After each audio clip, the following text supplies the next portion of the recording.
Y are some substances biodegradable and some non biodegradable? ये थोड़ा सा कॉम्प्लिकेटेड क्वेश्चन है, मतलब देखने पर ऐसा लग रहा है कि सिंपल डेफिनेट क्वेश्चन तो है।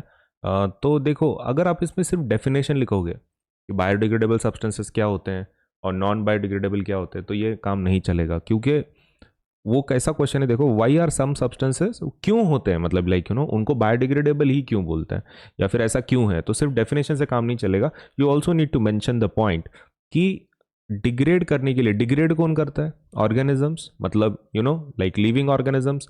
तो लिविंग ऑर्गेनिज्म ये कब कर सकते हैं? ऐसा कौन सा केमिकल होता है कि जो डिकम्पोज करता है या फिर किसी चीज़ को ब्रेक डाउन करता है? तो हमारे बॉडीज़ में एक केमिकल होता है जिसको हम लोग क्या बोलते हैं? एंजाइम्स बोलते हैं, right. Different organisms have different kinds of enzymes. हमारे अंदर जैसे कि सेल्यूलोज को डाइजेस्ट करने के लिए एंजाइम नहीं होता, लेकिन काऊ के पास होता है, राइट। वो जो खाती है, गाय जो खाती है, भैंस जो खाती है, वो हम नहीं खा सकते। क्यों नहीं खा सकते? क्योंकि हमारे पास वो एंजाइम्स नहीं है, राइट, ब्रेक डाउन करने के लिए। उनके पास वो एंजाइम्स है, वो खा सकते हैं, उस वो एंजाइम उस खाने को डाइजेस्ट कर लेंगे। किसमें? गाय और भैंसों में। लेकिन हमारे अंदर वो एंजाइम्स नहीं है, उनके एंजाइम्स। तो enzymes are responsible for the breakdown. लेकिन प्रॉब्लम कैसा है, ये जो एंजाइम्स है ये नेचुरल चीज़ों पे काम करते हैं। मतलब जो हमारे ऑर्गेनिजम्स हैं वो कैसे है, उनके पास नेचर ने ऑब्वियसली माइक्रो ऑर्गेनिजम्स को दिए एंजाइम्स, लेकिन वो सिर्फ नेचुरल चीज़ों को डिकम्पोज कर सकते हैं। नेचुरल मतलब जो प्लांट्स है, एनिमल्स है, जो नेचर ने बनाया उसको वो डिकम्पोज कर सकते हैं। लेकिन जो सिंथेटिक है, ह्यूमन मेड है, ह्यूमन मेड के लिए नहीं है बाबा। जो सिंथेटिक होते हैं, सिंथेटिक, तो सिंथेटिक प्रोडक्ट्स के लिए नहीं है वो। सिंथेटिक मतलब ह्यूमन मैन मेड जो प्रोडक्ट्स हैं उनको डाइजेस्ट नहीं कर सकते, क्योंकि उसके लिए नेचर ने उनको एंजाइम्स नहीं दिए हैं।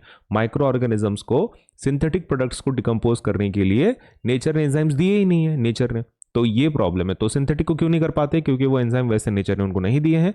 जो नेचुरल प्रोडक्ट्स हैं, प्लांट्स हैं, एनिमल्स हैं, उनके डेड मटेरियल को definitely they can decompose, because they are definitely natural. तो ये रीजन है, एंजाइम्स का रीजन है। तो एक काम करते हैं, हम डेफिनेशन भी लिखेंगे, लेकिन ये भी पॉइंट मेंशन करेंगे कि एंजाइम्स के बारे में ट्रू होते, मतलब it's all due to enzymes. तो पहला पॉइंट क्या लिखेंगे बाबा? विल से डिकम्पोजिशन, डिकम्पोजिशन और breakdown of materials is done by किसके वजह से होता है? Is done by enzymes, right. Enzymes are specific in their action.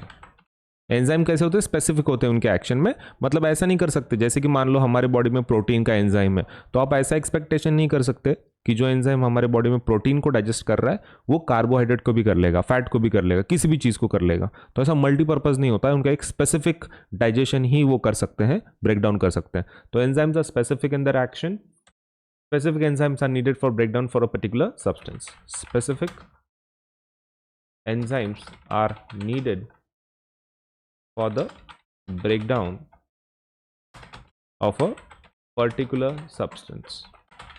ठीक है, ये पहला रीजन है कि बाबा हमने बता दिया कि वो सब एंजाइम के ऊपर डिपेंड करता है। उसके अलावा उसके जो डेफिनेशन है वो भी लिख लेते हैं। बायोडिग्रेडेबल का पहले लिख लेते हैं। Substances that are broken down by biological processes are said to be biodegradable, and substances that are not, खाली not ऐड कर लेंगे, broken down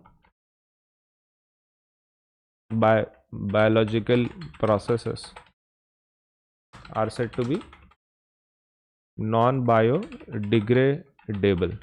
ठीक है, मतलब दोनों के हमने पॉइंट मेंशन कर दिए यहाँ पे।